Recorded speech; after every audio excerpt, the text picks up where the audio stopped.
sit back, relax, grab a drink, and enjoy today's video. Today, I first want to start off saying something about Black Lives Matter because I haven't posted because I was busy sharing resources and learning myself on how to be a better ally. If you follow me on Instagram, I'm sure you saw a lot of that.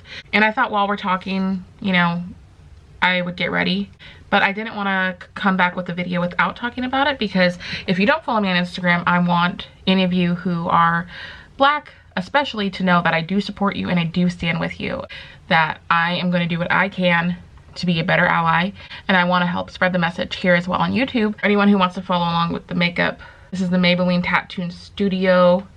But I really wanted to speak to my white followers because obviously I am white, so I don't want to speak for the community.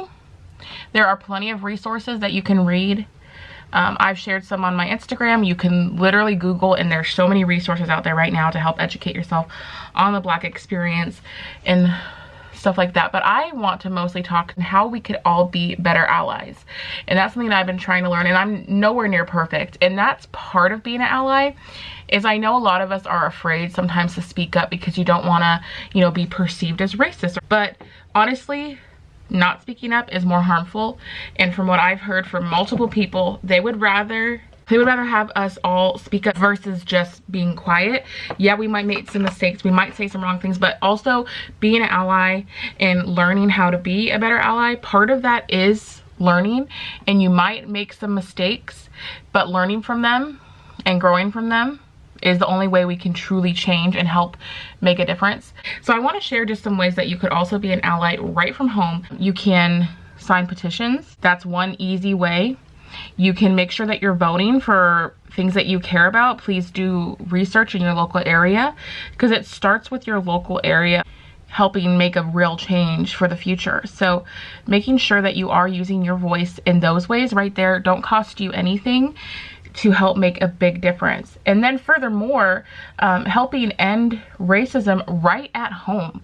If we all do our part to help call out racism when we see it, it might be uncomfortable, it might be difficult. You might, you know, have a hard time with doing that with anyone that maybe is in your personal life, friends or family. But we have to do it. We have to be uncomfortable. We have to help make a difference. If you help call out racism, the hope is that maybe the more we do it and the more we help call it out when we see it, that we can help change people for the better. And maybe people can start, you know, realizing what they're doing.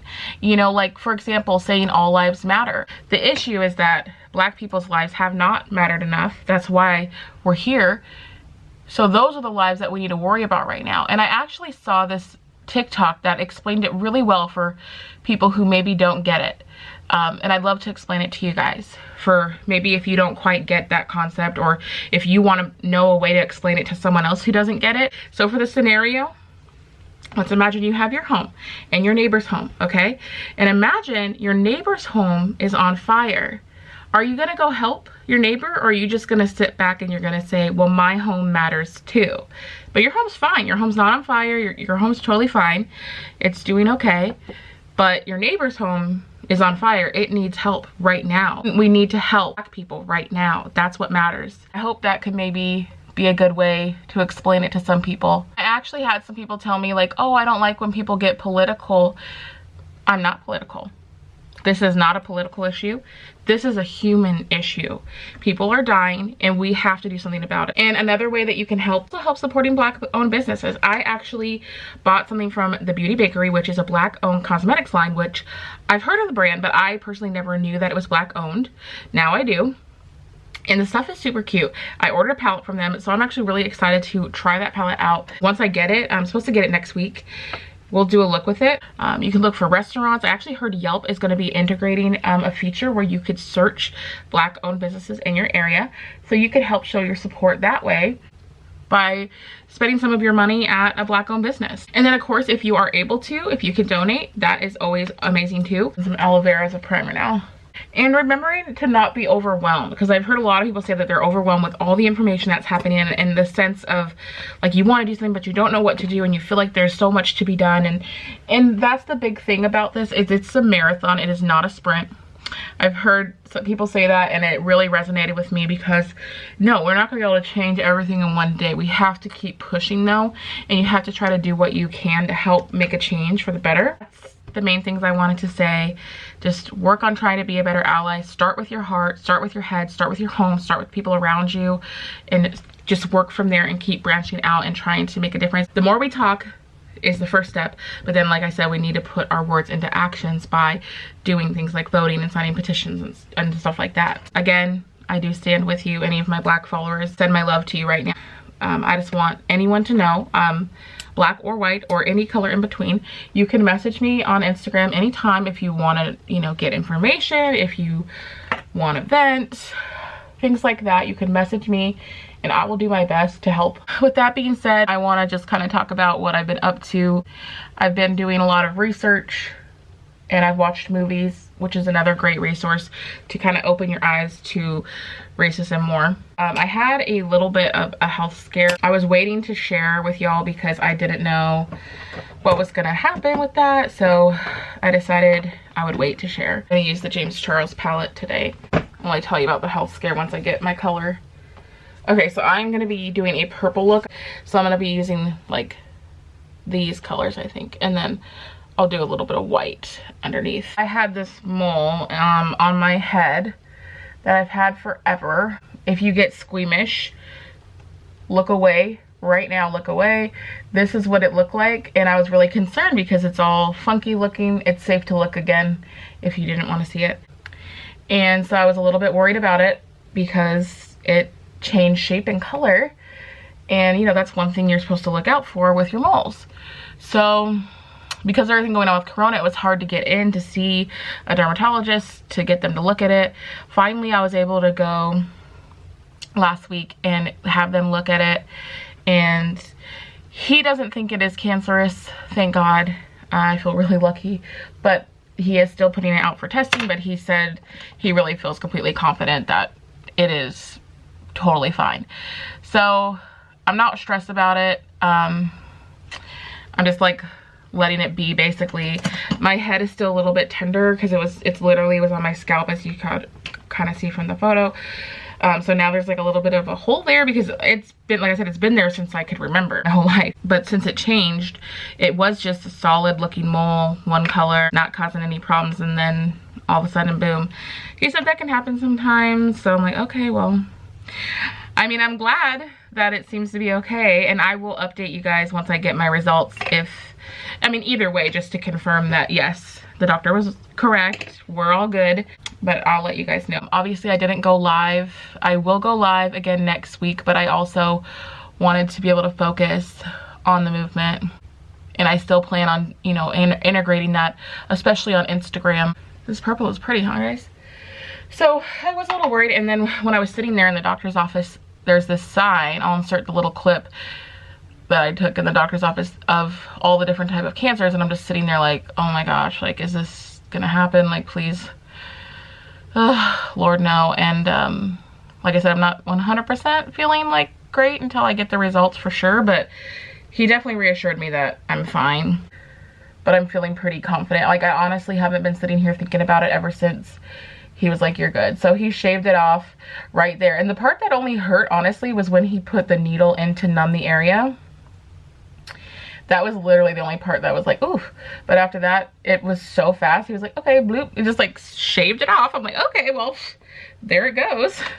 Shaved off, I guess. We're good now. So that was very interesting too, honestly. Like, just how quickly it all happened. It felt like a whirlwind in the doctor's office, honestly, just because, you know, it's like, never met this doctor before, first time I met him, and then, hey, how you doing? Okay, you look good, looks fine, you're good to go, you want it off? I'm like, I mean, yeah, since we're here, go ahead, take it off.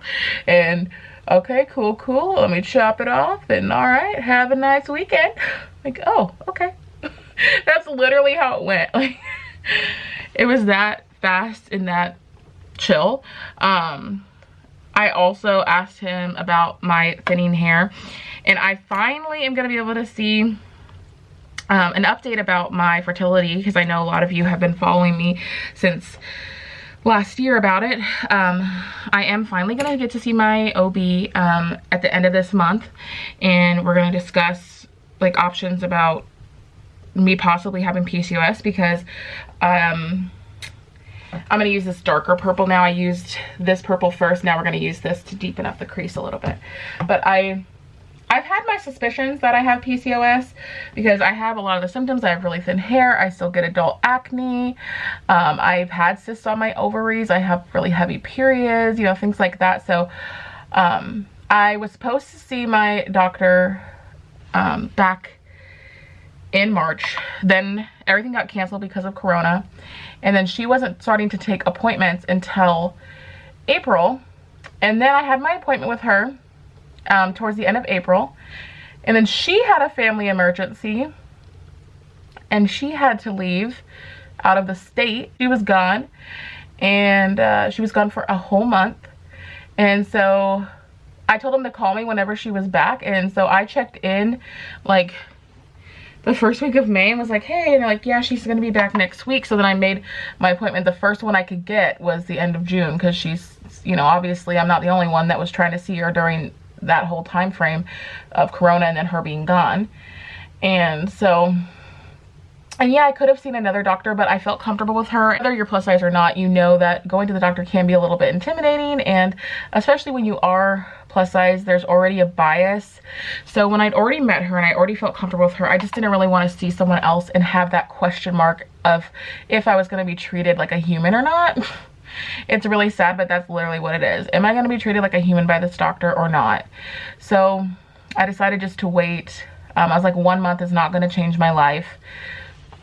I'd rather just see her and be able to follow along with her. I don't want to see someone else and then go back to seeing her. You know what I mean? So anyways, I'm finally going to see her, and I'm actually excited to tell her what the dermatologist said, the one who removed my mole, because he actually asked me like, oh, do you have PCOS, because my hair is thin?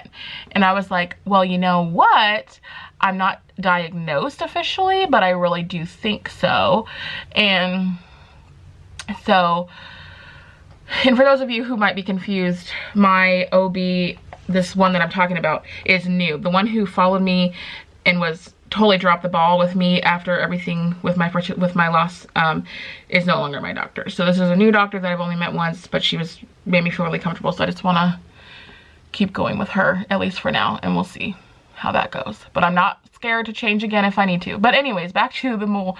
The dermatologist guy, he was like, yeah, well, to me it seems like possibly PCOS based on your hair. And I'm like, oh, okay. Well, I was glad he said that, because then it gives me something else to mention to the OB when I see her at the end of the month. Like, hey, even the dermatologist asked me about it. Like, I wasn't talking to my dermatologist about PCOS or my fertility, but he asked me because, oh, well, the reason why it came up is because I asked him about any kind of medicine I could take to help thicken up my hair. And he said, well, are you trying to have any more kids or any kids? Because he didn't know, you know. And I was like, yes, I am. And he said, okay, well, you should wait till after, because, you know, it can give birth defects and stuff. And I was like, okay, well, yeah, then I would rather have no hair than possibly risk hurting my unborn child. I'm good, you know. That's when he mentioned, he's like, oh, do you have PCOS? And then I was like, oh, well, no, da, da, da. So that's how that all came about. It wasn't just like completely out of left field, you know. I was thankful that he said something, because that's just, like I said, just gonna make me feel even more comfortable and confident with coming to the doctor and mentioning like, hey, I'm not the only one who thinks this, you know. Okay, I'm liking this purple. This is fun. Maybe I'll just do like, we'll do another like sit down like this. I kind of like Get Ready With Me, so it's just a good time to kind of chat and give you updates like this, where it just feels kind of weird to like throw it into a fashion video, you know, especially really serious topics like the Black Lives Matter, my fertility, and cancer scare. It's like, obviously I'm not gonna be like, hey, I had a cancer scare, so look at this cute dress. Like, no. This is a better format, I feel like, to discuss these things with y'all. We'll check back with you guys. Like I said, we'll do another Get Ready With Me whenever I know. I'm gonna wait till I know about the mole and PCOS, so I can just give y'all one big update, basically. Those are the biggest updates. Actually, a lot did happen. in my personal life, so that kept me busy. Things are starting to open up back here. We are thinking about just going to the water for the day, just to get out and get like enjoy the water and everything, because all the stuff's like opened up. And so I think that'll be nice, much needed. Our 10-year anniversary is actually today, our 10 years dating anniversary. I'm using this purple shimmer now. That's really fun and special for us, but obviously there, you know, really can't do a lot still, so that's okay though. We'll just celebrate later. It'll still be nice. We might go for a little drive and get like ice cream or something. I don't know, we'll see. Oh wow. Okay, purple. Oh, that's fun. That's definitely fun. I'm put a little bit on the lower lash as well. Put a little bit over. Cool. I like it. Now let me just feather it out a little bit on top.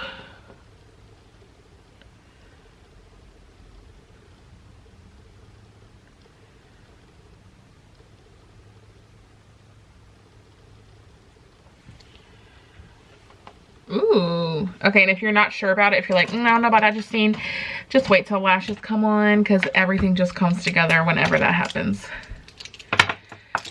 Puppies have been good too, because I know some of you will ask. They've been good and just living their best life, sleeping on the bed. And I am going to use the Do You foundation today. Okay, now I'm going to use Age Rewind for under my eyes to brighten them up a little more. And then I'm gonna do a little set with the Laura Mercier translucent powder. And now I'm going to use Hoola bronzer and Becca highlighter in the shade Opal. And I'm also gonna put it in the apples of my cheeks as like a blush, basically. And then I'm going to put on the Double Extend mascara in the Ardell Wispy lashes, and I'll be back with the lipstick. Here's the look. I love the eyeshadow look. Why not go and just do the whole gosh darn thing? And we're going to do an ombre lip, and I'm going to use the NYX Simply Vamp in the shade O2 Temptress. I'm going to use Nobby in the matte lip gloss in the color Purple. Cute. Okay, so I'm going to first do this darker one, and we're going to kind of line my lips.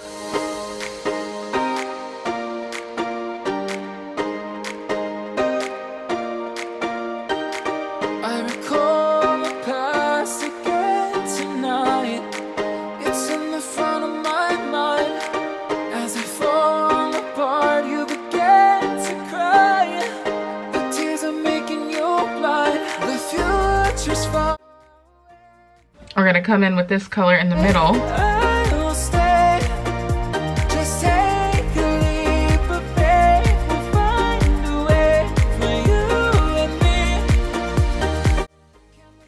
Color red darker than I thought it would. So I'm gonna use this. It's like a purpley pink. And it's in Real Pink, also by Nobby. And put that in the center.